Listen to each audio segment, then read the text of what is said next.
Good morning. Hello. Welcome to today's webinar. This is a side event of a high-level political forum on potential implications of carbon dioxide removal on the Sustainable Development Goals in the African and the Latin American and Caribbean regions. My name is Alia Hassan. I'm Outreach Officer for the Carnegie Climate Governance Initiative. And I'm very pleased to welcome you all here today for a very interesting conversation with our guest speakers that I will introduce right away. We'll start the event with some opening remarks from János Pásztor, the Executive Director of the Carnegie Climate Governance Initiative. We'll hear from Lia Wanambwa, Senior Policy Officer, Directorate of the Sustainable Environment and Blue Economy of the African Union Commission. Estefany Rondon Toro, Consultant at the Climate Change Unit of the Sustainable Development and Human Settlements Division of the United Nations Economic Commission for Latin America and the Caribbean. James Mwangi, Executive Director of the Dahlberg Group, and Jean-Paul Adam, Director of Technology, Climate Change, and Natural Resource Management Division of the United Nations Economic Commission for Africa. So just before we give the floor to János, I'd just like to remind everyone that this is a session divided in two moments. We'll start with presentations, and then we'll move on to a Q&A sessions. So if you have questions, please do formulate them in the Q&A box. And if they're directed at a particular speaker, please also mention that, and we'll do our best to address all of your questions in the second half of this event. I'll now give the floor to János for his opening remarks. János, the floor is yours. Thank you, Alia, and welcome everybody to this side event, a side event that is organized jointly by the Carnegie Climate Governance Initiative, C2G, the United Nations Economic Commission for Africa, and the United Nations Economic Commission for Latin America. I hope very much that this event will contribute to the work of the HLPF. I would like to start by just giving a very brief introduction about C2G, the Carnegie Climate Governance Initiative. We are a small philanthropy-funded non-state actor, and we have a time limit. We have set ourselves a time limit to finish our work by 2023. Our mission is relatively simple. It is to contribute to the development and strengthening of effective governance frameworks for these emerging new techniques that can alter the climate, such as solar radiation modification and large-scale carbon dioxide removal. In another way to say it, our job is to get these issues on the agenda of various intergovernmental and other processes. The way we work is that we encourage, we convene, we co-convene learning events like this one. In particular, this is very much our focus. Some important criteria for our work is that we are impartial about the use or not of these techniques. So we're not here to promote or to be against these techniques. Our job is to look at the governance. And by governance, we mean not simply what governments might do in terms of regulation, but a much broader set of actions by a broader set of actors, stakeholders, getting information about these issues, being engaged in social processes, developing social licenses toward their use or not, and generally contributing to decision making. And we're also very much there to encourage the engagement of all voices in this debate, particularly when it comes to the Global South, which has been lacking in the past. Now, the context of this meeting is happening when we see the impacts of the climate crisis everywhere around us. Many of these impacts that we see are in fact exacerbated by climate change. And at the same time, we're also seeing this at a time when many governments and also other non-state actors are setting themselves so-called net zero emissions targets for the middle of the century. And they also know that they cannot stop there, because once they reach the net zero, then one has to go into the net negative period. There's also a recognition that to reach those goals, large-scale carbon dioxide removal will be needed, but that there are many governance gaps that need to be addressed. And it's also recognized that the challenge of the totality of the emission reductions, carbon dioxide removal, and adaptation actions that need to be taken are really enormous indeed. Now, we have been working together with ECA and ECLAC on a range of issues. And one of these has been a study on the potential impacts of carbon dioxide removal in selected Latin American and Caribbean countries, in this case, Argentina and Colombia. And in fact, the result of this study, the study was just published today, and maybe I can ask my colleagues to share the link via the chat. Thank you very much for that. We do expect similar exercises elsewhere in other regions, and we'll see how that goes on. So I will stop here. I just want to say that I look forward to the discussion. I think we have an excellent lineup of speakers. I will stay on to listen, but now I would like to hand over to Alia, my colleague, who will conduct the discussion, and she will also say a few words about carbon dioxide removal. And at the end of all that, Jean-Paul Adam of the ECA will conclude this session. So with that, I look forward to an exciting event. Thank you. Alia, over to you. Thank you, János. Yeah, I just wanted to take a very short moment to present very briefly some of the carbon dioxide removal approaches for anybody who might not be familiar with some of these techniques or technologies. The IPCC defines carbon dioxide removal as anthropogenic activities removing CO2 from the atmosphere and durably storing it in geological, terrestrial, or ocean reservoirs or in products. So this is the idea of capturing CO2 from the atmosphere, residual CO2 from the atmosphere, as opposed to carbon capture and storage, which is the idea of capturing CO2 from the source of an emitting facility.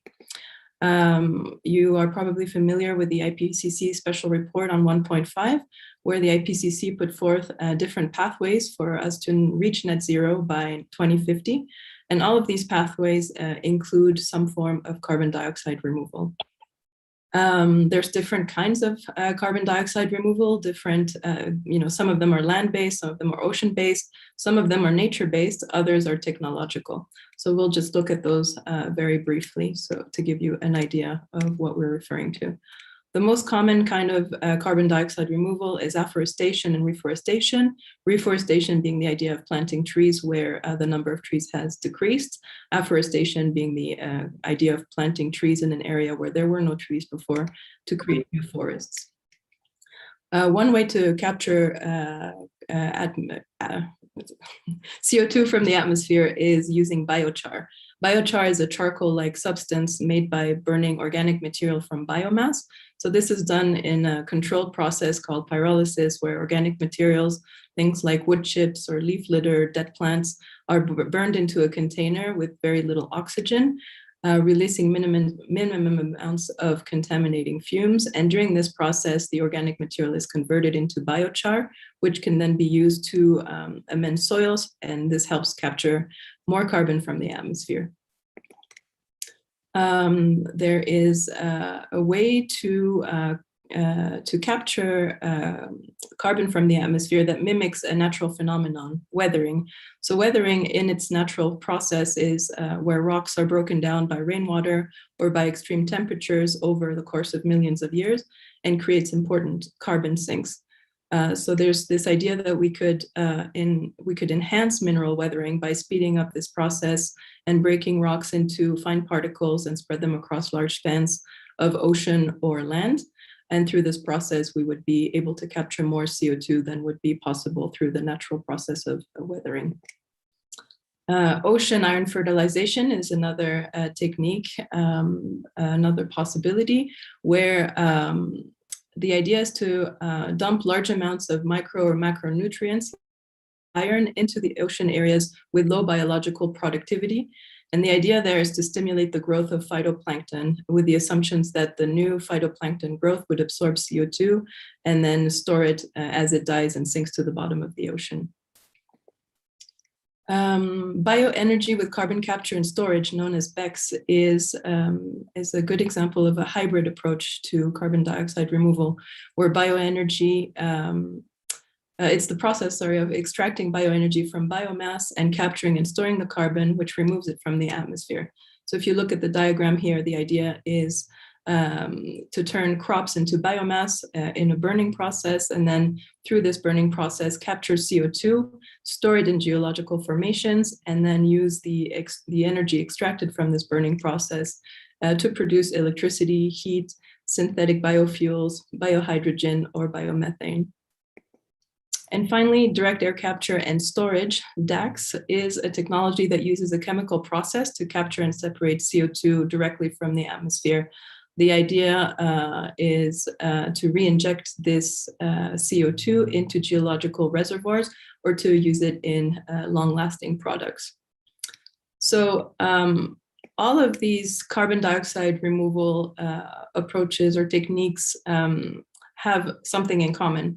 They all require land use change, and land use change obviously will affect livelihoods, biodiversity, possibly food supplies, and there is also a human rights dimension in this topic that needs to be addressed, because obviously land has cultural significance.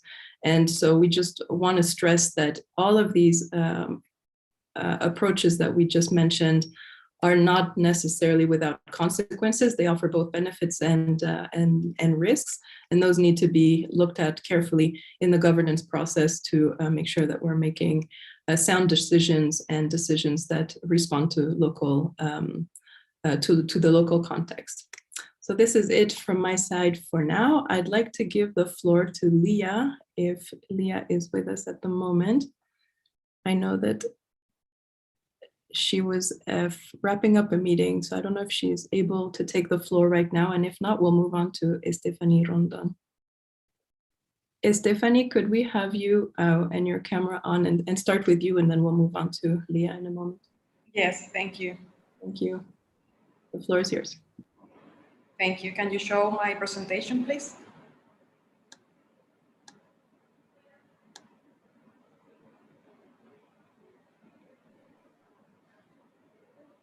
Anita, can you help with the presentation, please? Yeah, sure. Well, I'm going to start. Thank you very much. Thank you, Alia. Good morning, everyone. Today, I will share with you about the lessons learned in the analysis of the implementation of potential of carbon dioxide removal, or CDR, measures and technologies in Latin America and the Caribbean region.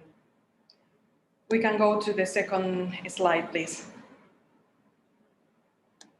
So during 2020, specifically between October and December, we did a study on the impact of CDR approaches on the SDGs and on key indicators. So the objective of this research was focused on identifying knowledge gaps and highlighting the findings for the consideration of the governments of the region, allowing to consider the incorporation of CDR technologies in national climate change strategies with a global scope. Next one, please. So the study was done for 2 selected countries that are Argentina and Colombia, and the analysis focused on 3 main points.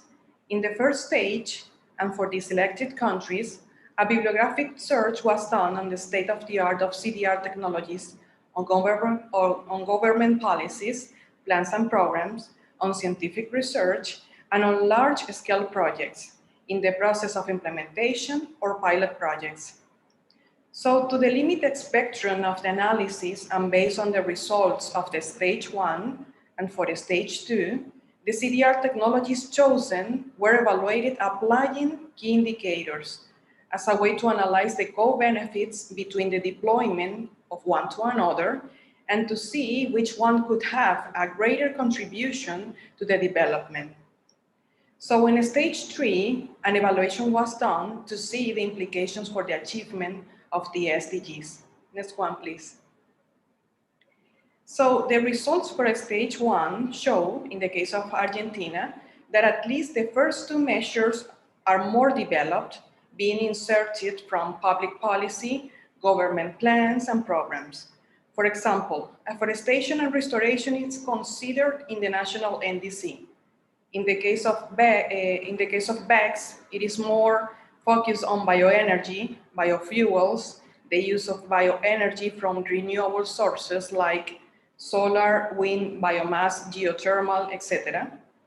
And regarding the other approaches, these are considered to a lesser degree on the 3 criteria selected for evaluation. So in the case of Colombia, next one please, the same happens, where the 2 first CDR measures would be more developed or are inserted in public policy, government plans and programs with research and implemented fieldwork. There is also, for example, afforestation and restoration is inserted in the most up-to-date national NDC. Next one, please. So within this research, it was also possible to see some initiatives, also some research, large-scale projects and others in several other countries of the region, where in the same way, the first two measures would be more developed with projects already implemented, and for the other technologies with scientific and field investigations. And in the case of tax, no implemented initiative was found. Next one, please. So regarding the second stage, and on these measures where there is more development, they were evaluated from different scenarios. It was used the business as usual scenario for each one, and two others more scenarios with low or high deployment, together with key indicators like country potential for CO2 emissions reduction, average investment requirements, costs, employment, and contribution to GDP.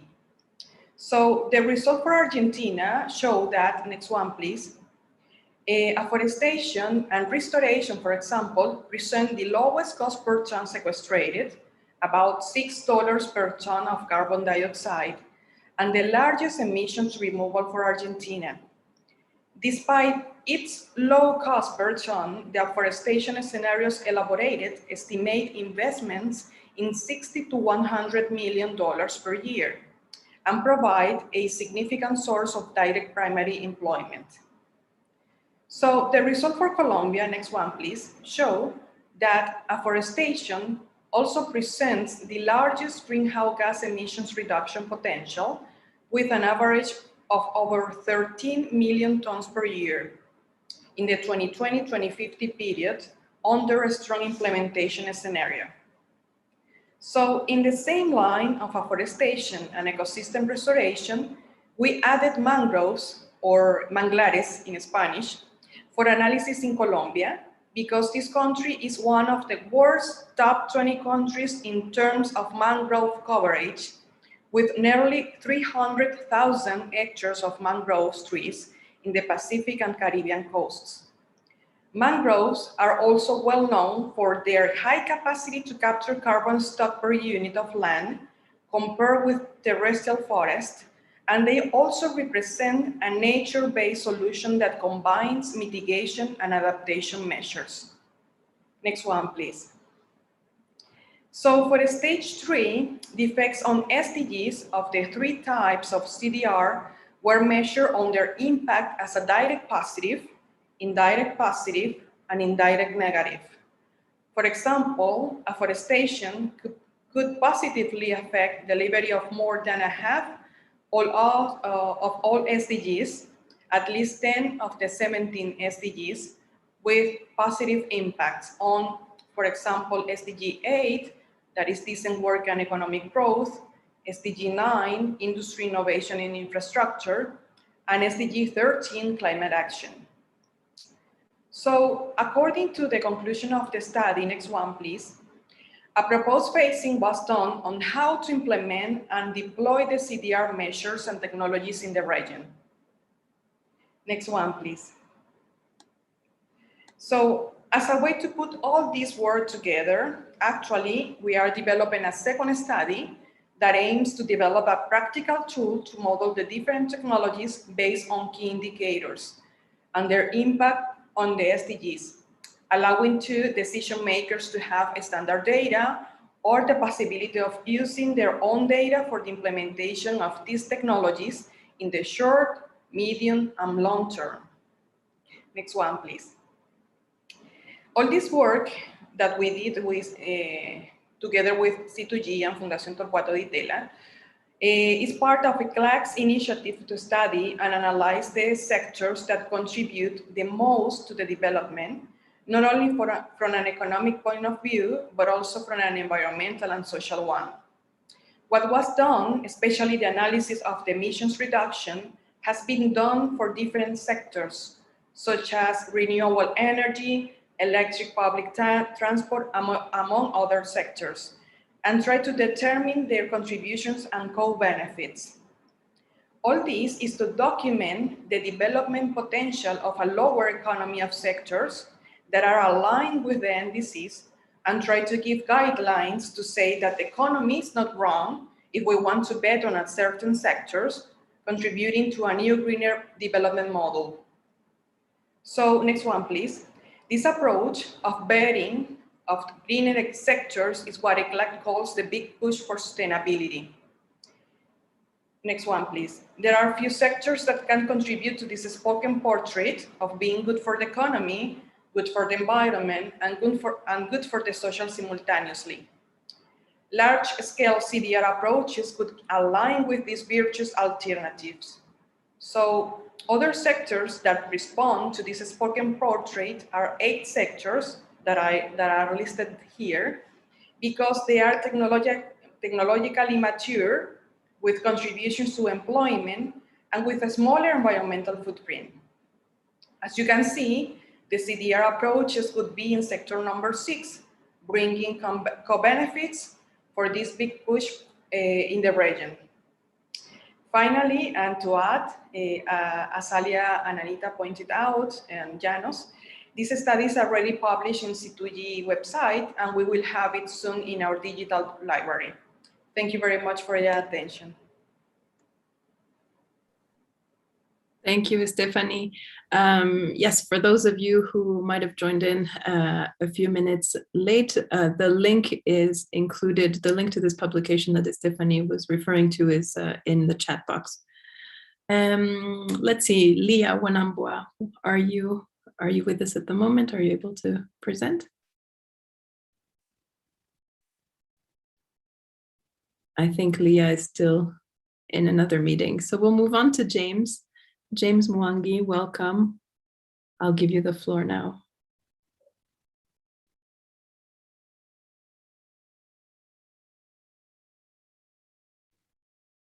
James? Thank you. Thank you very much, Alia, and my apologies. I was struggling with the buttons a little bit. It's a real privilege to be part of this discussion, which I think will increasingly become a central discussion as we think about not just climate action, but indeed the economic future of the African continent. My own entry point into that conversation is from the point of view of jobs and the idea of how do we create the kinds of livelihoods, dignified livelihoods, for Africa's massive and growing workforce that actually can absorb that growth, that demographic bulge. And I think that the opportunity that is presented today, and it sometimes can be lost in the technical details, which are very useful and are worth understanding, but it's worth taking a moment to step back and understand that part of the narrative around carbon dioxide removal is that it will be a critical task for the survival of the species. If we are to avoid a greater than 1.5 degree increase in temperature, which will be catastrophic. The change we are already seeing is catastrophic in itself, and its impact is arguably felt more in Africa than almost any other part of the globe. But in addition, the further change will again, the brunt of it will be felt on the continent. So avoiding that is an imperative. It's probably the defining imperative for humanity over the next 3 decades. And if you're sitting back with a big imperative for the world, it is merely common sense to say that we should put the world's largest labor force to focus on that imperative. And so the question becomes, how does our youthful population, how do we combine Africa's assets, which is a youthful population, ample land mass, potentially extensive reserves of renewable energy, and the dynamics of a largely greenfield industrial sector. And what I mean by that is that we do not, for most of the countries on the continent, have a very deep vested interest in a fossil fuel and emissions heavy kind of existing infrastructure, and can, in a sense, provide a little bit of a greenfield look forward.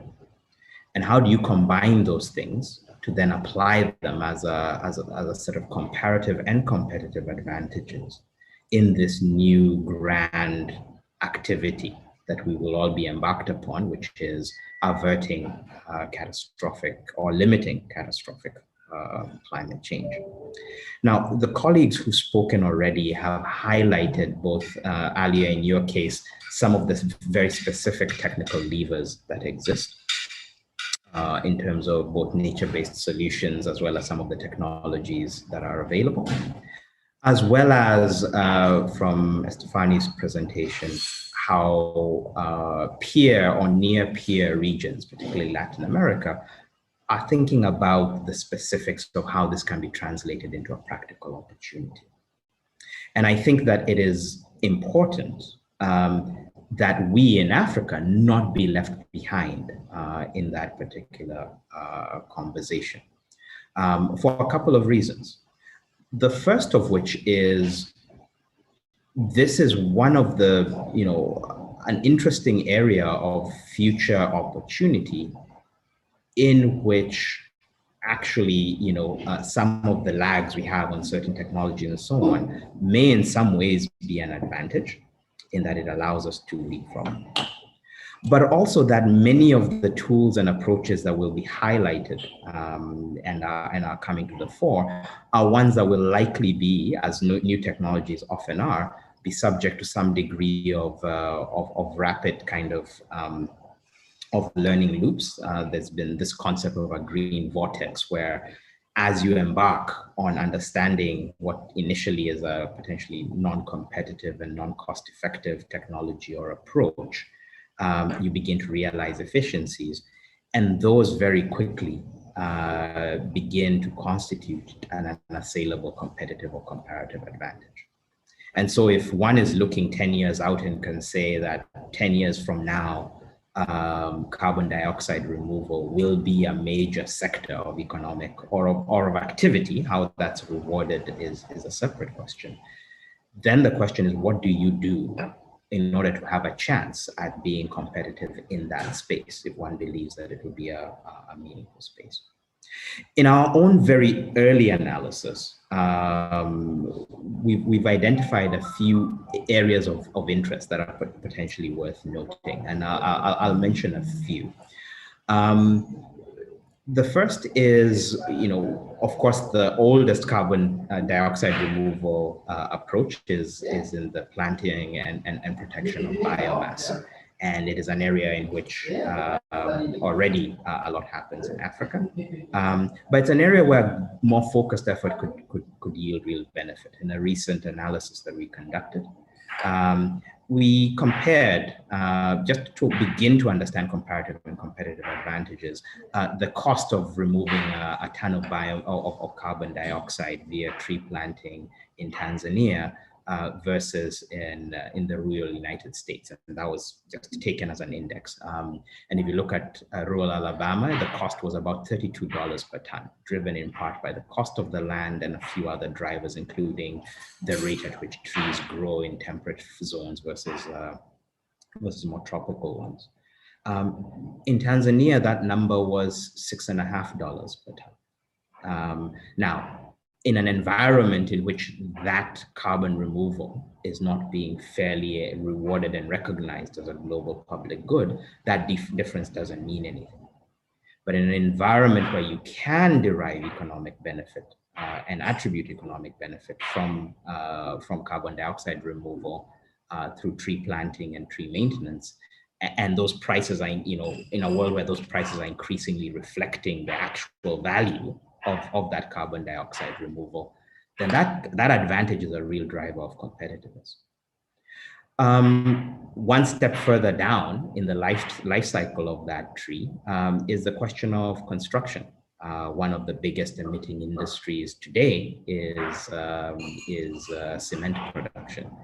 And under a business as usual scenario, Africa, with its rapidly growing population and rapid urbanization, is anticipated to contribute something on the order of 6 billion tons of CO2 from the materials used in construction.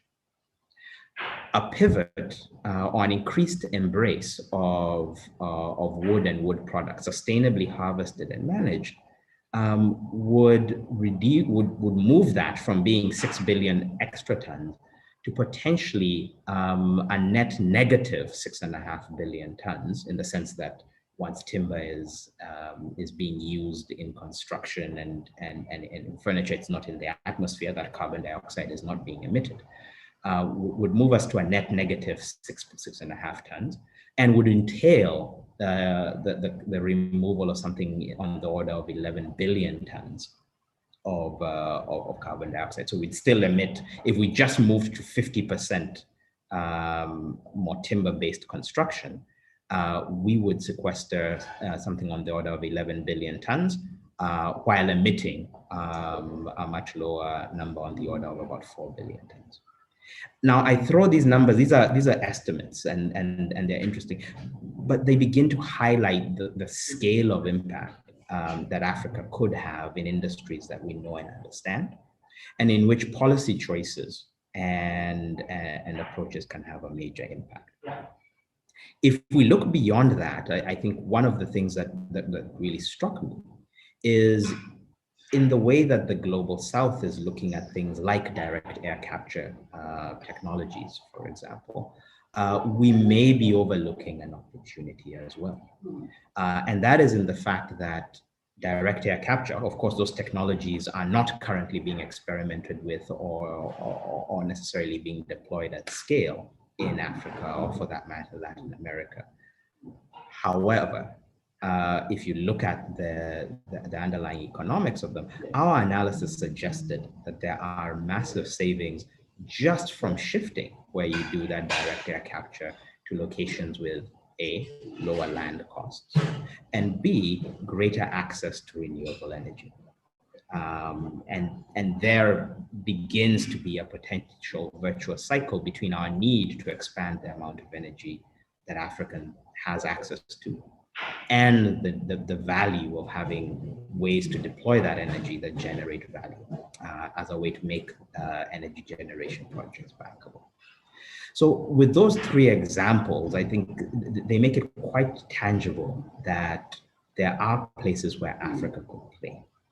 Importantly, certainly in the first two areas, tree planting and protection, as well as in shifting our approaches to construction, there are massive implications for potential job creation and livelihoods creation. Not to mention the various kind of co-benefits that come from either a shift in materials or restoration of natural ecosystems. And this is setting aside some of the other promising areas that were discussed, such as embracing biochar at scale and the impact that could have both for our agricultural productivity as well as our carbon intake. However, all of these things, I think, critically depend on us moving to a more, I would argue, a fairer global economic approach to carbon dioxide removal. Which involves identifying a fair and reasonable price and allowing countries that do have the potential to have a comparative and competitive advantage to prosper from providing what would arguably be one of the most important services for the planet that any country or economy or enterprise can provide.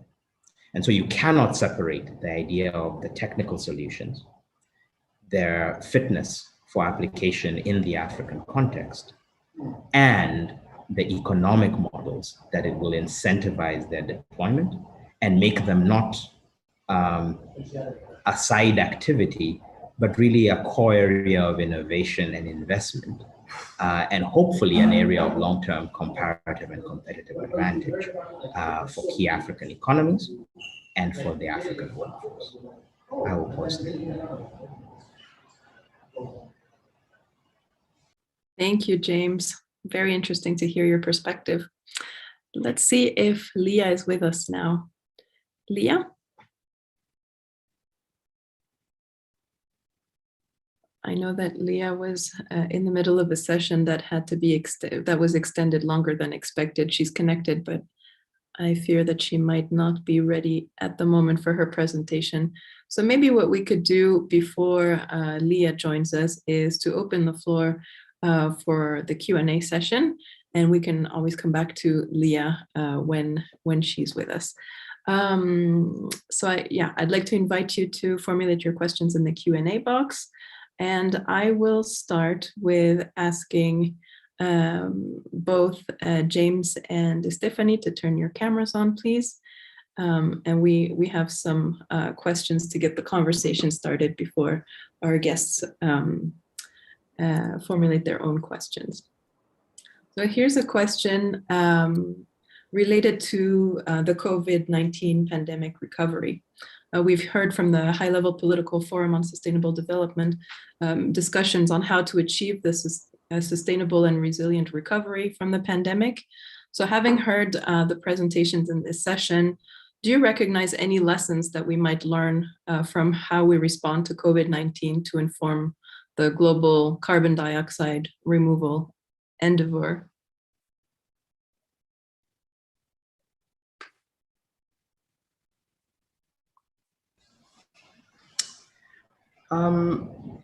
Maybe I'll take a crack at that, in part because I did have the opportunity to be part of a few national and regional COVID recovery strategy discussions, and to see how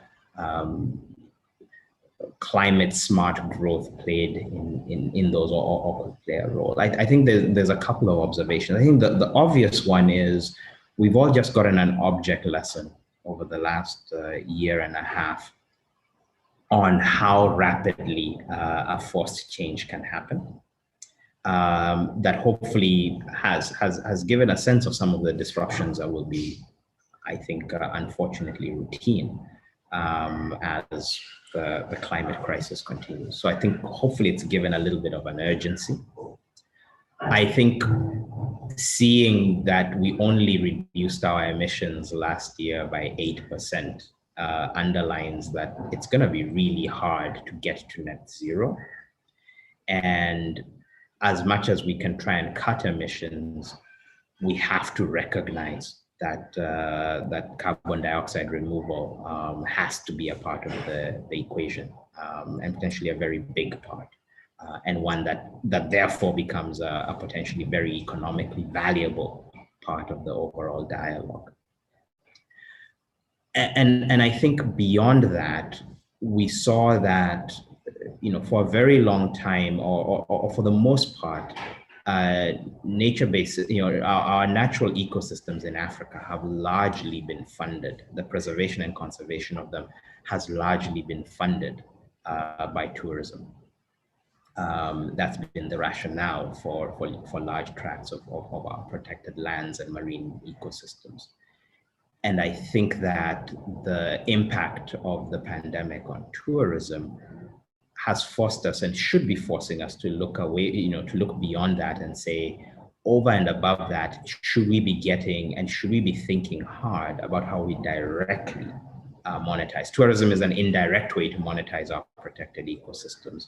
How do we more directly monetize some of the value that they are creating in the form of carbon dioxide removal and avoided emissions, which is a global public good?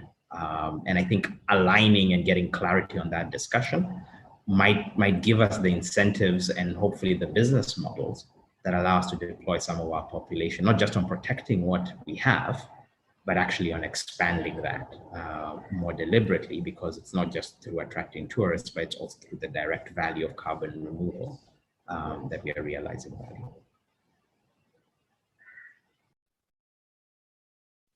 Oops, I was muting myself. Thank you, James. Stephanie, I have a question for you. The Latin American and the Caribbean region has focused most of its carbon dioxide removal efforts on land-based approaches. A lot of it is reforestation, afforestation, as you presented, and soil sequestration. So while technological approaches are just beginning, I was wondering, temperatures continue to rise and there's continual threats to agricultural systems and the survival of fragile ecosystems. Do you see any indications that this might change in the medium term? Thank you very much for the question, Alia. Well, as I explained in my presentation, and according to the results of the study, we saw that the most implemented CDR measures in the region are forestation and forest ecosystem restoration, soil improvement with biochar, and bioenergy in the same line of BECS.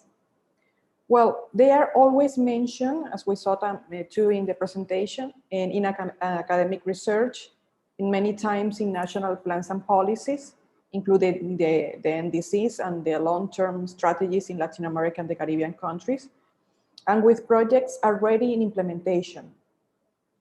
As we see also, rock weathering and ocean alkalinization and fertilization are mentioned in scientific reports, but haven't yet made their way into policy or implementation.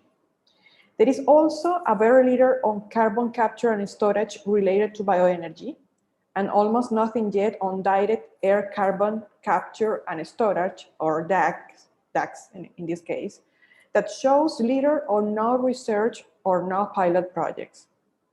So therefore, the one that seems most unlikely to make progress soon is DACs. So from a general point of view, and for having these options being implemented, it would require more, for example, cost and co-benefits analysis, at least on studies that shows the relevance on their implementation, on key indicators as we model, like green jobs created, the emissions reduction, their contribution to GDP, and the investment requirements.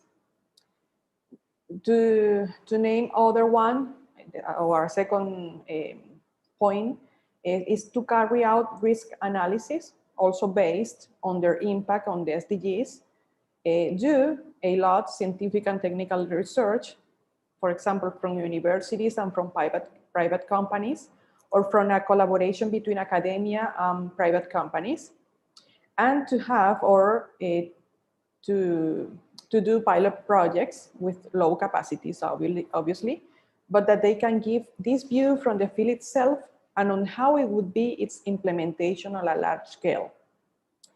An additional consideration is that the large-scale CDR deployments are a novel field of research or implementation, but its costs may fall as technologies mature. That is a very good point.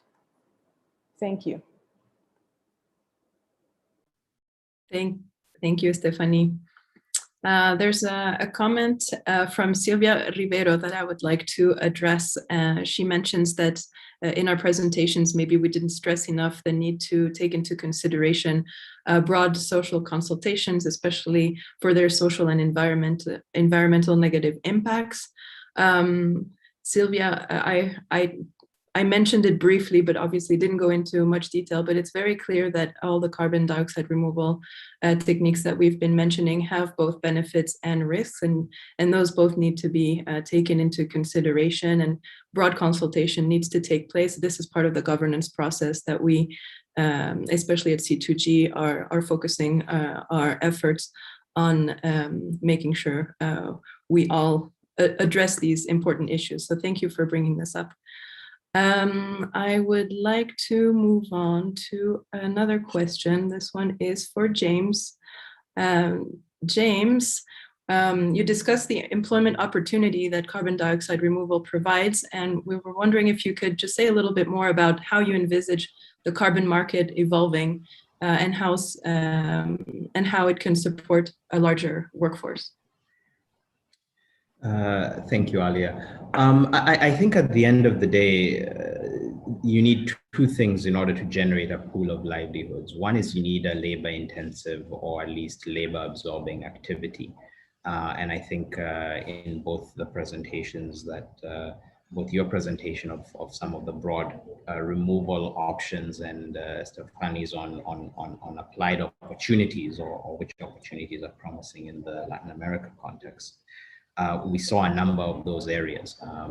Notably, if you're thinking about large-scale deployment of biochar or reforestation, forest expansion, new approaches to agriculture. There's a number of these, even the weathering and so on, that require a labor force.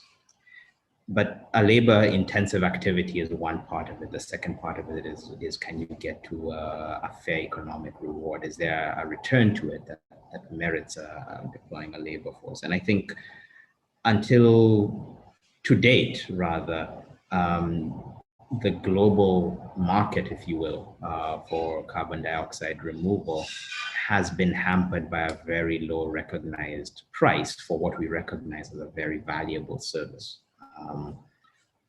And so if you think about the conservation-based, REDD+ credits as an example, which have stubbornly stayed below $10, it's very difficult to communicate a real and economic signal that actually gets people not just to do one or two sustainable projects, but to really commit to the maintenance and expansion of these protected areas as an economic activity at that kind of price, where the bulk of the money, frankly, is captured just in the verification costs and so on, and you're left with often just well-intentioned but largely showcase and subscale initiatives on the ground. I think that there's something promising in what we are seeing both in the voluntary markets, where you're seeing more and more companies with net zero commitments being willing to pay upwards of $15, $20, $25 a ton as an ongoing price, as well as what we're seeing as the potential direction of some of the compliance markets. The Korean market, for example, has been reliably in the region of $30 a ton. And at those prices, suddenly the activities of carbon dioxide removal take on a very interesting feature, particularly for places that are challenged in terms of their infrastructure or connectivity, in that it becomes a product that does not need to be moved once it's created, once it's sequestered. And so a lot of the barriers to a workforce in, say, a landlocked country generating an export income fall away. What you're doing is showing verified evidence of carbon dioxide removal and then selling that. And it's not a panacea. And I think I've seen a number of comments in the threads that remind us all that nothing is a panacea. However, if instead of a large number of climate and economic refugees from the Sahel region and other parts of Africa affected heavily by climate change, you could instead mobilize tens of millions of those people as active, well-rewarded climate workers, there is no doubt that can be a key part of the longer-term solution. And so I think those are the two parts we need to nail down, which is one, what are those activities and how efficient, how high a carbon dioxide yield, in a sense, can we get from those activities as we move up the sophistication curve? And then conversely, how close to a real and meaningful and fair price for this crucial global public good can we get, particularly drawing on the wealth of those countries that had the benefit of having being responsible for the bulk of the historical emissions to date. They should hopefully be paying for the cost of taking some of that carbon dioxide out. And again, reducing their emissions just as urgently. It's just not going to be enough to reduce. You have to reduce and remove. Absolutely. Thank you, James. Stephanie, I have a question for you based on your presentation. You were talking about the current development of a tool that allows, based on indicators, to choose the technology that best fits the local realities in countries of the Latin American and Caribbean region. Do you think that this tool could speed up the process for implementation of carbon dioxide removal measures in the region? Thank you very much for the question, Alia. Yeah, certainly. This tool will have a positive impact on decision-making, for example, for implementation of the CDR measures and technologies. And as I mentioned in my presentation, well, the idea is to put together all the model variables we did in the first study and also consider the impact that their implementation and deployment could have on the SDGs. So we are using the SDG indicators in the tool. So in this sense, decision makers will have the possibility to use standard data already available in the tool, or using their own data being available to compare all these different technologies and choose the most convenient or suitable one based on their local realities. One of the things that are necessary to make informed decisions at this time, where climate change has been accelerated too much, is to have databases that allow us to make these estimates. So this tool, in particular, has that function and could accelerate in the short or medium term, at least, the possibility to conduct more research and the possibility to do field research or to allow testing pilot projects in the field. So I think it will certainly be a very good tool to have to keep in mind and to put in practice. Thank you. Thank you, Stephanie. Let's move on to another question. Rob Wheeler asks, one of the drivers of global warming and climate change that are often not well recognized come from degradation and drying out of the natural environment. Bringing and holding water in the natural environment can be a primary benefit from reforestation, regenerative agriculture, and water retention land management. To what extent is this understood now within the international community? And what can we do to improve awareness about and more so invest in this? James, would you like to take a shot at this? Sure. One, completely agree. I think that is one of many examples of all of the levers that are probably scientifically understood in their respective areas, but do not yet have as wide a currency as they should. For me, one of the things the question touches on regenerative agriculture. And there, again, I'll come back to what is the opportunity for Africa. We have several 100 million smallholder farmers on the continent, eking out a subsistence-based living, and for whom the only way to increase yield as populations grow has tended to be extensification. In other words, clearing more land for cultivation, often using techniques that are very far removed from traditional, more regenerative approaches and are a poor attempt at copying a more westernized industrial farming method in various ways, either in terms of the non-indigenous crops they are growing or the approaches being taken to doing so. One of the things that would be really useful, to the extent that these farmers are engaged, hundreds of millions of them, again, to keep in mind, to the extent that each of them is engaged at all from an environmental or climate perspective, it's usually on a one-off basis. Here's a clean cook stove, please adopt it. Here is a particular technique, please do that, and so on. And almost never are the economic benefits or the environmental benefits translated into an economic benefit for the farmer. And as such, there's very low uptake. If we thought about how scalable it would be to actually come up with or articulate a suite of interventions at the smallholder farmer level, of course, adapted to individual ecosystems, because the Rwandan smallholder has very different options and levers to pull than the Nigerian smallholder, but each of them has levers. If each of them understood what are the measures that can take their 1 or 2 or 3 acres from producing, from being a net negative, or in other words, a net emitting piece of land, to actually, contributing to net removal, contribute a ton or a half a ton per year per acre.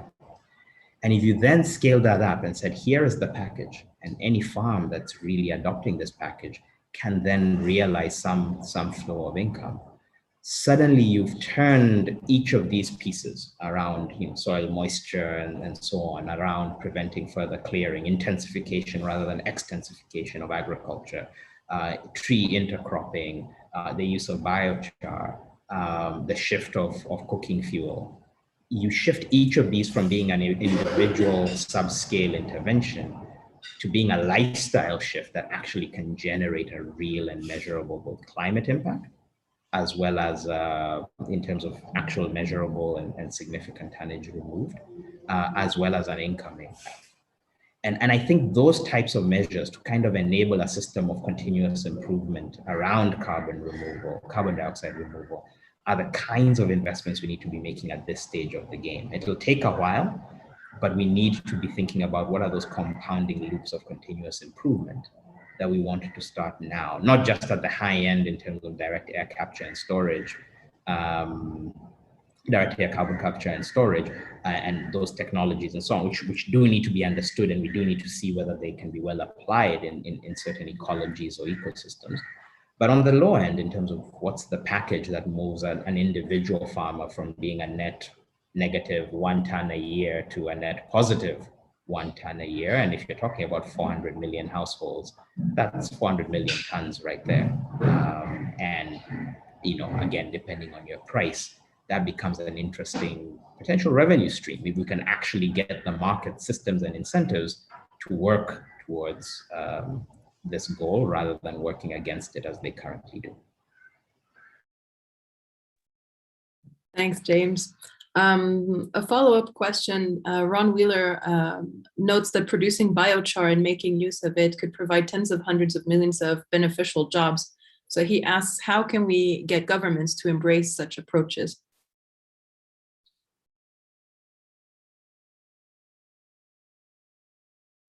And I was thinking we could. Yeah, again, I think I keep coming back to, we need to make this pay. We can talk about its beneficial properties and so on. But as with anything else, the reason why we ended up in the emissions trap we're in right now is it's very profitable to take carbon out of the ground and emit carbon dioxide in various ways. All of our incentives are geared towards that. And until we really apply our minds to how do we create the same economic incentives to take carbon dioxide out of the air and put it back in the ground, we will continue to be, trying to clap with one hand. We'll have all of the ideas, but we need to figure out those systems of linking the supply and demand of carbon dioxide removal in a way that makes sense and that kicks off that virtuous cycle. So for me, it's all about the price. And to a very large extent, the existing mechanisms have tended to be overly focused on outlining the opportunity and making the case for it, without also creating a value for it or a return for engaging in that behavior change. And you can't change behavior at scale without some sort of either really deep, kind of cultural commitment or a shift in incentives. At least that's my view.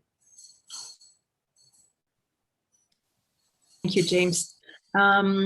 Leah just sent me a message to say that she is with us. So I'll give her a few minutes we'll interrupt the Q&A session for a few minutes to listen to her, and then we'll come back to the questions.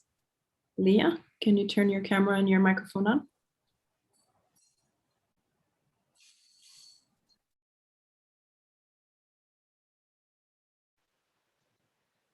Thank you, Leah. And apologies for joining in late.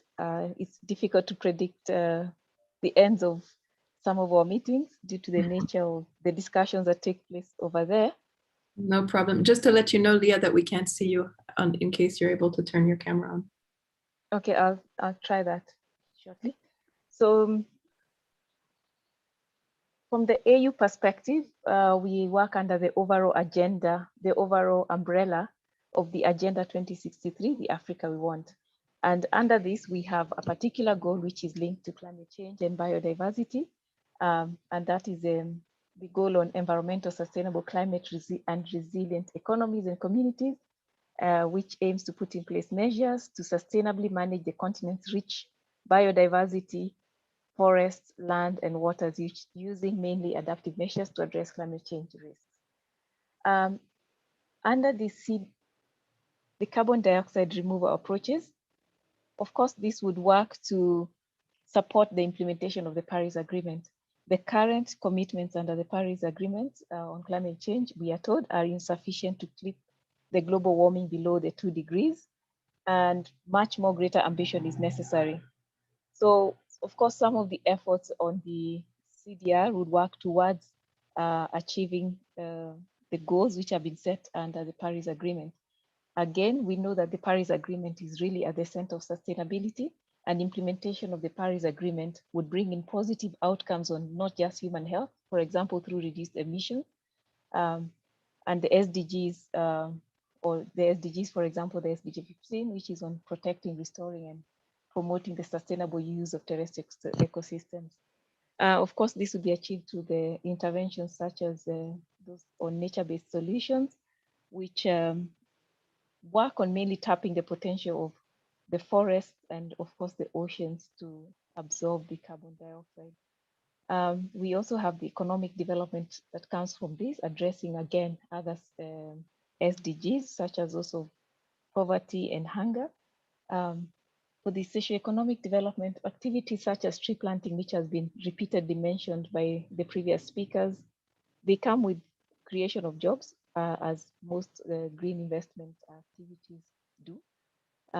And also they provide ecosystem services which are linked to nature and biodiversity, and as well as ecotourism, for example, when it comes to nature. However, despite these obvious benefits which come with the carbon dioxide removal processes, implementation of the Paris Agreement, and of course the implementation of some of the commitments that countries have done under the CBD, we have challenges, of course, which are related to this, and some are both the fact that the technological gap, for example, in Africa, we need a solution which most countries may not be able to afford. And with this technological gap comes, of course, the poverty gap again, the development gaps. It feels like over the years, these gaps are more increasing than shrinking based on mainly the technologies and the newer technologies. By the time we figure out how one technology is being implemented, there's continuous advances in that, in science, and we feel that the continent is a little bit left behind in some of these spaces.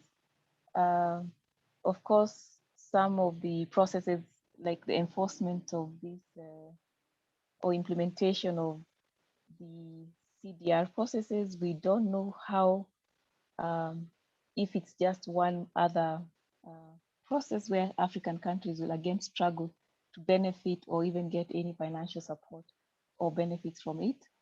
So this technological gap would need to see how best to ensure that African countries are not left behind. Of course, there is the issue of multilateralism, where countries come together to agree on some of these approaches. Again, we are yet to see how Africa is benefiting from most of these processes. The climate negotiations, of course, are going on well, and we try as much as possible to see how Africa can either benefit from the climate finance perspective or even these carbon prices and markets. But really, it feels like we are moving and playing a different league altogether. There are no real visible impacts for most of the countries, and the vulnerable groups are getting more and more sidelined in some of these processes. The awareness, of course, in the general public has increased, and also actions are increasing, but there needs to be more inclusivity in these processes. And lastly, of course, there are competing priorities for countries: combating poverty, access to education, health, and right now we have a pandemic going on. So it's difficult to see how countries would fully embrace some of these new ideas while also trying to meet their basic needs and catch up with the rest of the other countries. I think this is all for now, as I still have to finish up on another session that is still going on. but I'll hand over back to you, Alia. Thank you. Thank you, Leah. Is this to say that you won't be able to join us for the Q&A session? I'll stay on and see how far we come. Okay. I just wanted to see if I could ask you a question right now or if you need to jump back in. It's better to ask it now. Okay. I was wondering if you see any marine carbon dioxide removal techniques as having the potential to create new opportunities for the delivery of the Zero Hunger and Life Below Water SDG.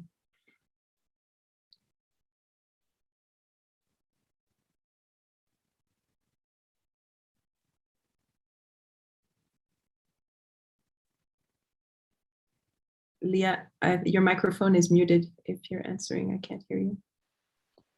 On the marine perspectives, we recently, actually 2 years ago, adopted a continental framework or blueprint for the blue economy in Africa. And efforts are ongoing to see how best to operationalize this framework. And we believe that this will contribute to at least the ecosystems part of it. There is a pillar on conservation and oceans. And I think if this particular strategy is implemented or countries are supported to better implement, right now we are working on the advocacy part of it and also trying to organize a few sessions to get the countries on board on this. And this would develop with this, the potential from the blue economy sector has not been fully tapped. And of course, I believe if we work on that, it will contribute to the SDGs on, of course, zero hunger and poverty reduction, in addition to the conservation ones and the climate.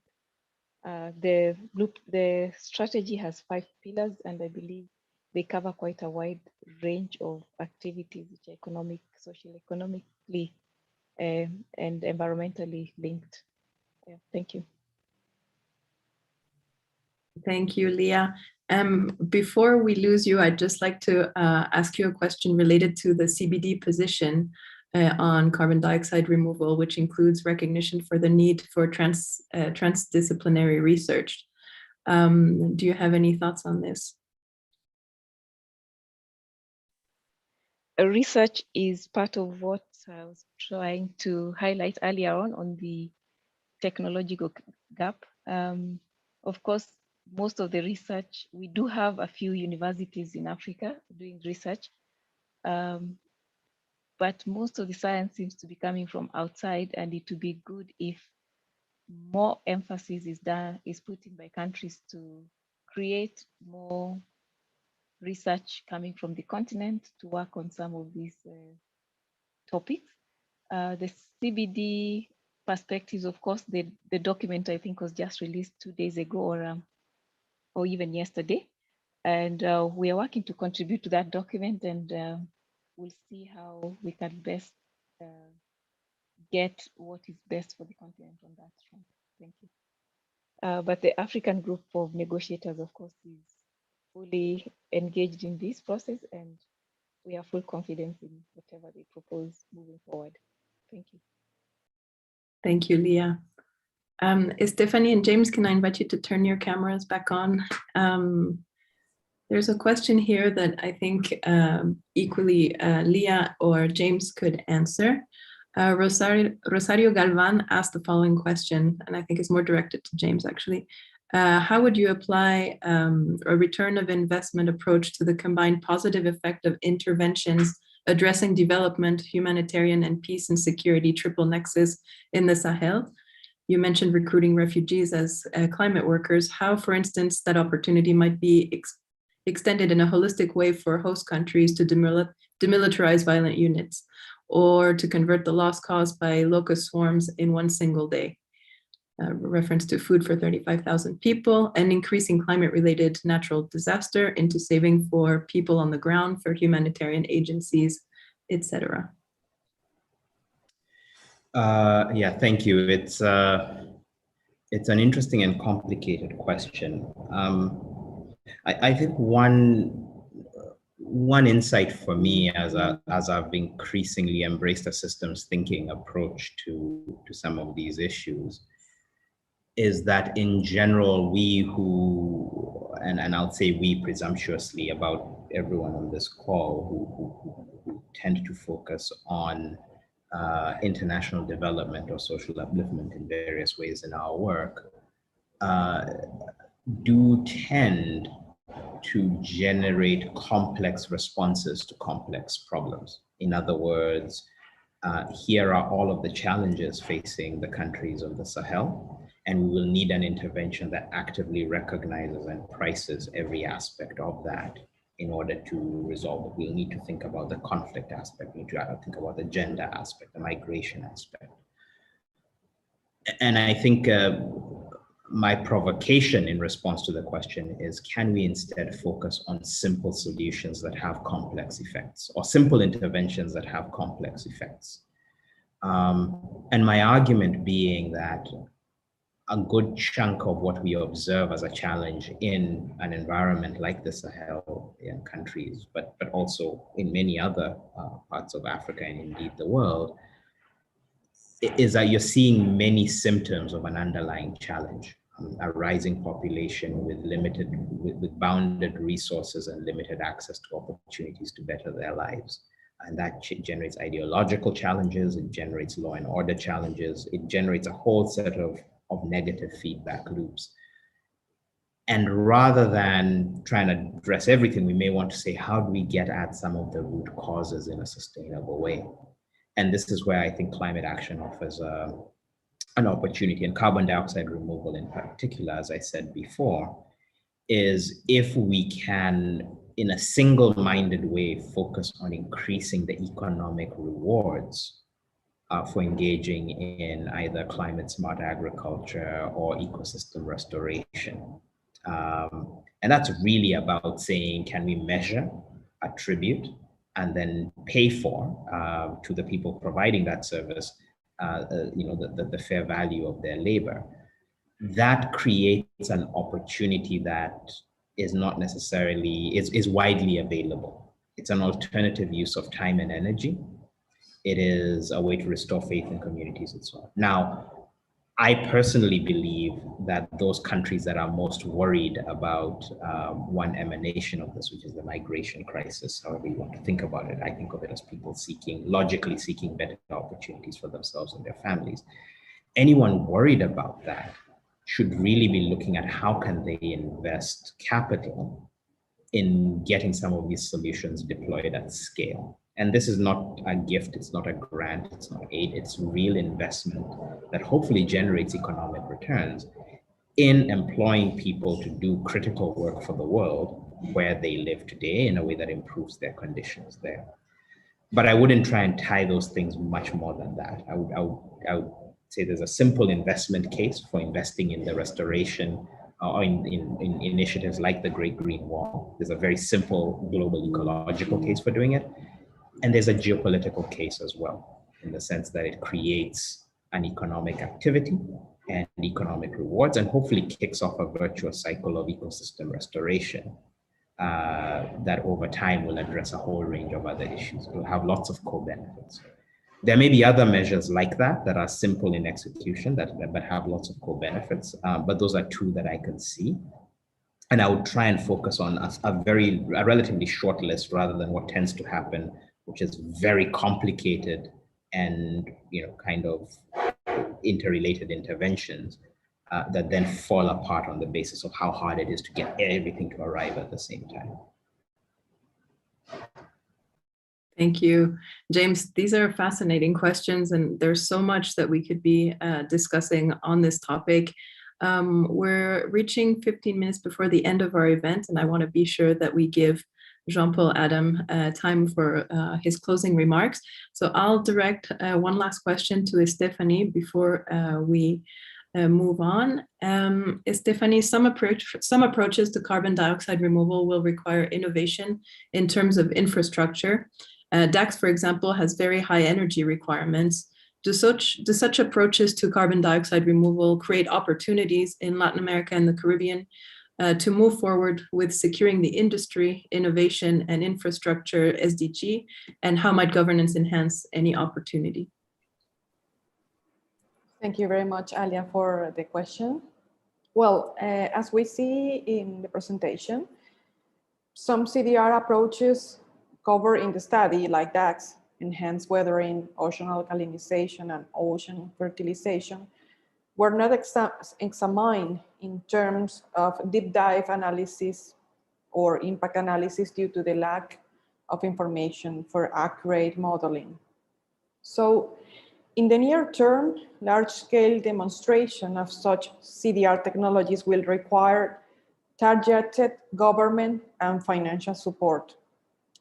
Well, the analysis we did, it's already helping on identifying what the knowledge gaps are on this type of CDR, and to formulate recommendations and specify options for consideration by governments in the region to decide and eventually stimulate the potential inclusion of relevant CDR approaches.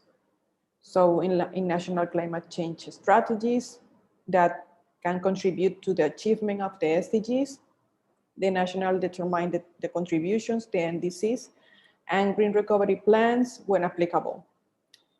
Well, the outputs can also be used to help showcase the need to undertake further research in order to reduce existing knowledge gaps and foster progress in scientific and technical information availability that would facilitate governments in the region making informed decisions. That is very important. So again, and given the complexities and remaining uncertainties associated with these CDR technologies and their deployment, the progress will require at least in elaboration of integrated assessment models at the national and sectoral level. Sectoral is very important. Cost benefits analysis, risk analysis, intensification of ongoing scientific and technical research, and multiple pilot projects. That would be a very good interesting to do starting doing pilot projects in the region too. Thank you very much. Thank you, Stephanie. Jean-Paul, we are ready for your intervention. Thank you very much, Stephanie and James, for your responses to this Q&A session, and to our participants for their curiosity with all these issues. Jean-Paul, the floor is yours. Thank you very much, Alia. And can I just at the outset express our appreciation to all of the panelists. And I'd also like to express our appreciation to the partners that have brought this event together. And of course, we're speaking of C2G, of the United Nations Economic Commission for Latin America and the Caribbean, UNECLAC, and ourselves, UNECA.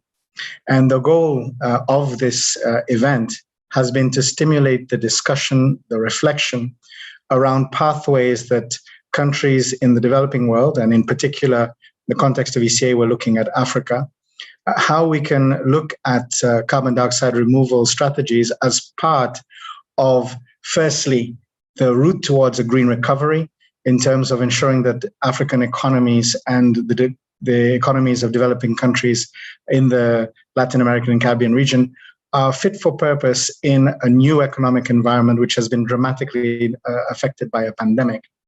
And secondly, it's also to ensure that African strategies that are and policies that are looking at carbon dioxide removal are also aligned with the best interests of these highly vulnerable countries in the context of the negotiations under the COP26 agreement, which are under the COP26 that's expected to take place in Glasgow later this year.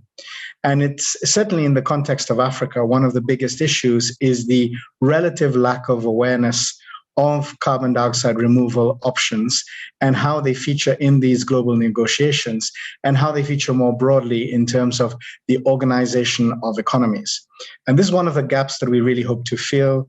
And as was mentioned by Janos at the start, we are working with the C2G and also other partners to come up with a study similar to the one that was done for ECLAC for Africa, and which will allow African policymakers to have informed to be able to make informed policy decisions around carbon dioxide removal options. Now, I think one of the key threads which came out from the discussion was the focus on livelihoods, the focus on job creation, the focus on multiplier effects within an economy. Carbon removal in the context of Africa or Latin America and the Caribbean is not just for the sake of reducing greenhouse gases, but it is about improving the lives of citizens. So therefore, the route to net zero in the context of Africa and Latin America and the Caribbean is not just about the route towards zero emissions. It's also about tackling zero hunger and zero poverty. I think one of the great messages that has emerged from the panel has been that Africa has a unique opportunity because Africa has not necessarily locked in into a large number of these technologies which are dependent on fossil fuels. And that in many cases, I think James used this term, that a technological lag can sometimes lead to an advantage. But there has to be awareness also of the technologies that will allow this transition towards a green recovery to take place, including making sure that Africa has the available financing to adopt the renewable energy technology, as well as looking at the options that can support carbon dioxide removal where it may be most appropriate. Of course, carbon dioxide removal in the context of these developing economies is most obviously an option in the context of reforestation and afforestation, which are already well-known activities in Africa and in other parts of the world. And I found that James's example of the cost of replanting compared in Africa and Tanzania with the United States very interesting. And the principle that we should look at carbon sequestration as a global public good. And I think the various areas in which this can bring benefits are evident. And this corresponds with a number of areas that ECA has done work on, where we have shown in terms of the studies that we have done around the green recovery, which has shown that investment in renewable energy, for example, provides the most jobs and the most multiplier effects, as well as investing in, for example, nature-based solutions. We need to look at ways in which carbon sequestration can be monetized. And I think this is very interesting in the context where we recognize how the carbon economy has been constructed in the region, and how we can now look at the opportunities for creating economic generation from carbon sequestration. The low price of carbon globally represents a challenge and something which needs to be addressed. And I will reference the recent ECA study on an African green recovery, which did reference also work done by James at Dalberg to show that if the global carbon price was aligned with the recommendations, for example, of even the IMF and of the High-Level Commission on carbon emissions, on carbon pricing, we would need to have a price of at least $50 per ton if we are to achieve the goals of the Paris Agreement. And if we were able to achieve such a price in Africa through carbon pricing mechanisms, we could raise up to $30 billion per year. And we could see the kind of impact that that kind of revenue would have in terms of achieving the SDGs.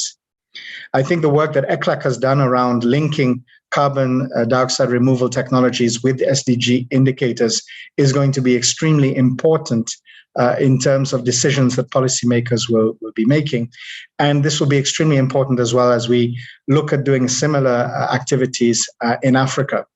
And again, the clarity that has emerged that that the reduction in emissions must be directly linked to the creation of jobs and in improving the livelihoods of populations. I think another clear message which has emerged is that we can't change behavior without shifts in incentives. And we have to recognize that even within Africa, there are a large number of incentives that are also linked to maintaining the status quo. And therefore, we need to look at how we can shift those incentives. The perspectives, I think, also from the African Union in terms of the goals that have been set through Agenda 2063, and linking this with, I would reference also more recent initiatives such as the African Green Stimulus Program, which has been agreed to in January of this year, show that Africa has very ambitious goals in terms of achieving climate resilience and in using ecosystem services as a real opportunity for building forward better. The lack of legal frameworks and the lack of awareness in populations and among policymakers has also been identified as one of the key areas to be dealt with, as well as an increased focus on research across the continent. The link with security impacts has also come up through the questions, and I think we should note that particularly in Africa, the highest number of displaced persons in the Horn of Africa are directly linked to climate-related natural disasters such as droughts and floods. And we can also note, again, based on work that ECA has done, that in Africa, African countries are spending on average about 5% of their GDP in responding to climate-related disasters and climate impacts. And that shows that the amount of resources within very limited economies that is already being spent on climate resilience indicates that we need to find ways that we can further boost this resilience while at the same time creating jobs. And I think the main areas of carbon dioxide removal which are of interest to Africa will be ones that allow this investment to take place. Investments in the natural environment, which allow jobs to be created.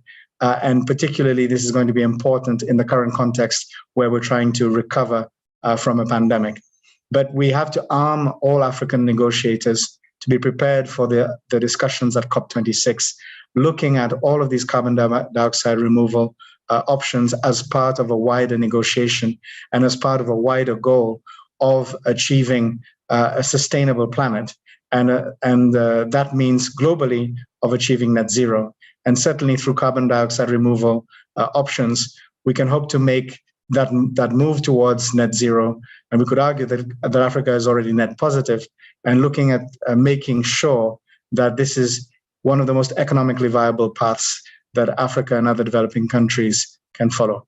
So once again, thank you to all of the partners. Thank you for engaging on this work. And we also look forward to further suggestions in relation to the study that will be done so we can better inform African policymakers and leaders on the options that are before them. Thank you very much, Alia, and thank you again to everyone. And I think, Alia, you've done a great job in leading us through this. So I with pleasure, pass the mic back to you and thank everyone for their attention. Thank you, Jean-Paul. It's been a real pleasure. At C2G, we are particularly interested in discussing the governance aspect of these issues, and we understand governance in the broader sense of the term, where learning and understanding is part of the process. So we always seek to bring together a diversified panel, different perspective, and we absolutely want to make sure that the Global South is involved in these discussions for all the reasons that Jean-Paul mentioned.